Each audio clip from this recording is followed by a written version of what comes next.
বাঙালির পাকশালায় আপনাদের জানাই স্বাগত। প্রতিদিনের মতন আজও আমি হাজির হয়েছি একটি অভিনব এবং পুরনো রেসিপি নিয়ে। রেসিপিটির নাম লাউয়ের ট্রামফ্রাডু। এই রান্নার নামটি অন্যরকম হলেও, মানে পুরনো রান্নার মতন না হলেও, এটি যে পুরনো তার কারণ এটি প্রজ্ঞা সুন্দরী দেবীর রেসিপি। আমি একটা লাউ নিয়ে লাউগুলোকে ভেতর থেকে এইভাবে বীজের অংশটা বের করে দিচ্ছি। যদি লাউ কচি হয় তাহলে বীজটা রাখলেও কোনো অসুবিধা নেই। বীজের অংশ পুরো কেটে বাদ দেওয়ার পরে বাকি অংশটা আমি কিভাবে কেটে নিচ্ছি দেখে নিন। এইভাবে প্রথমে পিস করে নিলাম, তারপরে এগুলোকে আমি কেটে ডুমো ডুমো আকারে গড়ে নেব। প্রজ্ঞা সুন্দরী দেবী ছিলেন একজন রন্ধন গবেষক এবং রন্ধন পটিয়সী নারী। নতুন নতুন রান্না খুঁজতে গিয়ে এমন অনেক রান্না দেখেছি যেগুলি আমাদের বাংলা সমাজে ভীষণভাবে প্রচলিত ছিল, এবং সেই সমস্ত রান্নার রেসিপিগুলি প্রজ্ঞা সুন্দরী দেবীর রান্নার রেসিপির সঙ্গে অনেকটা মিলেও যায়, কিন্তু হুবহু না মিললেও মিলে যায়। এবারে আমি 3টে পেঁয়াজ নিয়েছি। পেঁয়াজের সাইজগুলো আপনারা দেখতেই পাচ্ছেন। মোটামুটি মাঝারি আকারে 3টে পেঁয়াজ নিয়ে প্রথমে আমি এইভাবে দেখে নিন কিভাবে কেটে নিচ্ছি। গোল গোল করে রিং করে কেটে নিলাম।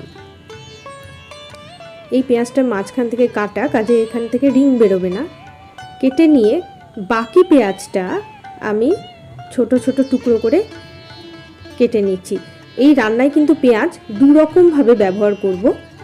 দেখতে থাকুন কিভাবে দুরকমভাবে পেঁয়াজটা ব্যবহার করছি।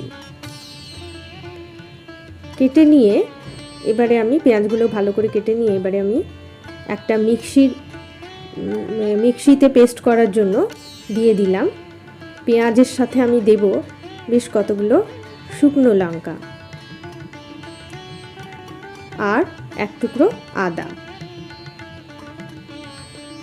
খুব বেশি পরিমাণ আদা দেব না, অল্পই দিলাম। এবার এটা দিয়ে একটা পেস্ট তৈরি করে নিলাম আমি। এই পেস্ট একটা বাটিতে তুলে রেখে দেখুন এরকম দেখতে লাগবে। এবার বড় একটা বাটির মধ্যে এই 8টা থেকে 10টা মতন চিংড়ি মাছ আমি নিয়ে নিয়েছি। চিংড়ি মাছগুলো দেখেই বুঝতে পারছেন সাইজটা কেমন। খুব বড় আকারেরও নয়, আবার একদম কুচো চিংড়িও নয়।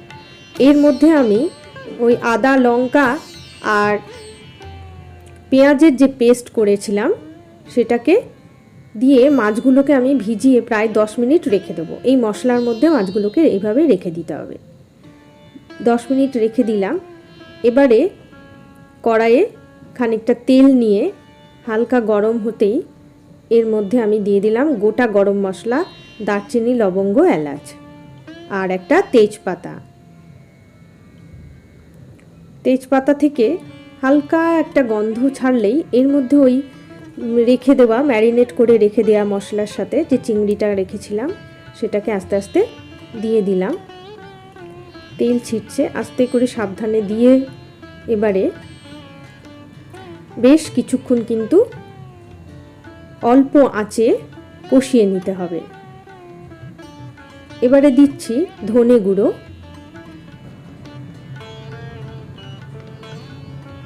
আর রিং করে কেটে রাখা পেঁয়াজগুলো দেখুন এইভাবে ছাড়িয়ে ছাড়িয়ে দিচ্ছি দেওয়ার সময়।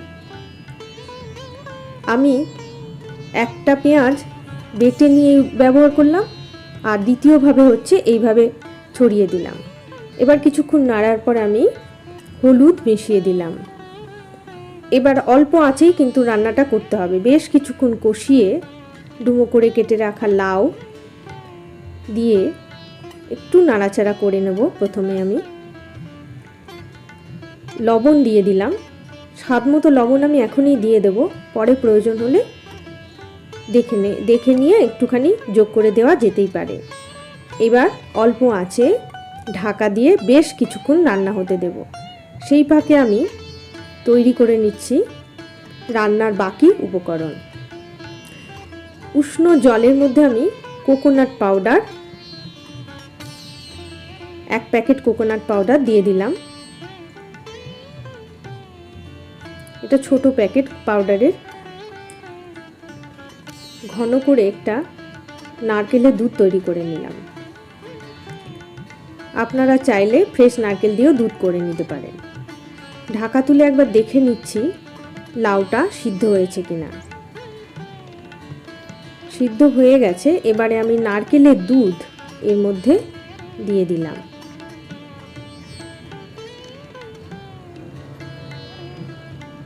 ভালো করে নেড়ে আবার কিছুক্ষণ আমি ফুটতে দেব। তার আগে একটু লঙ্কা গুঁড়ো ছড়িয়ে দিলাম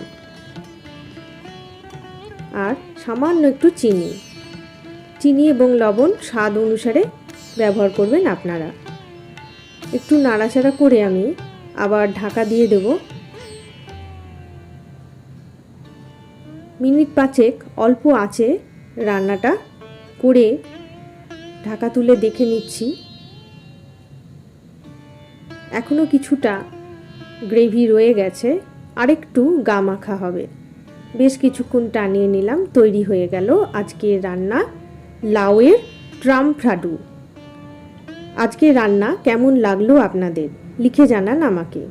ভালো থাকবেন সকলে। আজ তবে আসি।